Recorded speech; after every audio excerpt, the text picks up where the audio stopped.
আজকে toss morning news পোর্টালের 2 lakh follower সম্পূর্ণ হয়েছে এবং 7ম বৎসর উদযাপন উপলক্ষে আমি টস মর্নিংয়ের আগামী দিনগুলোর জন্য শুভকামনা ধন্যবাদ জানাচ্ছি, যাতে করে তারা এই প্রত্যন্ত অঞ্চল টেকনাফ সীমান্তবর্তী এলাকায় যে সমস্যাগুলো রয়েছে সেগুলো আরও জনগণের সাথে সুন্দর করে তুলে ধরতে পারে, যাতে করে জনগণের দুঃখ আরও সুন্দর আরও তাড়াতাড়ি আমরা লাঘব করতে তারা সক্ষম হয়। আমরা দেখতে পেয়েছি অতীতে এই টস মর্নিং টেকনাফ উপজেলা যতগুলো নিউজ পেট্রোল রয়েছে তাদের চেয়ে আরও সুন্দর এবং সাবলীলভাবে নিউজ প্রচার করে তাদের যে গ্রহণযোগ্যতা টেকনাফ উপজেলার মানুষের কাছে তারা সেটা সৃষ্টি করেছে। বিশেষ করে আমাদের হোয়াইকিং অঞ্চলে যে সীমান্তবর্তী যে সমস্যাগুলো রয়েছে, বাস ছাড়া যে আপনার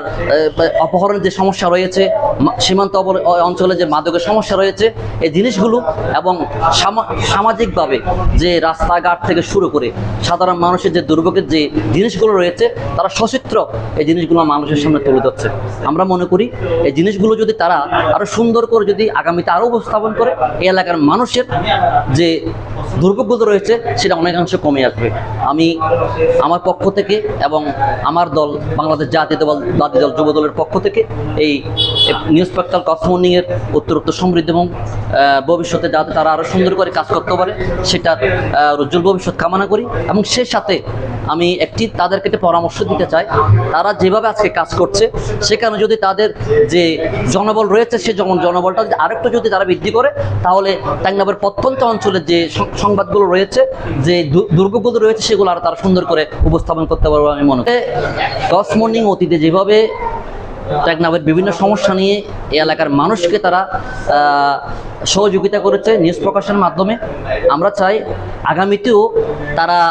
যে সীমান্তবর্তী যে জিনিসগুলো রয়েছে সেই জিনিসগুলো আরও স্বচ্ছভাবে মানুষের সামনে তুলে ধরুক। আমি মনে করি এই নিউজগুলো যদি আরও একটু ডিজিটালাইজ হয়, আরও একটু যদি যে আপনার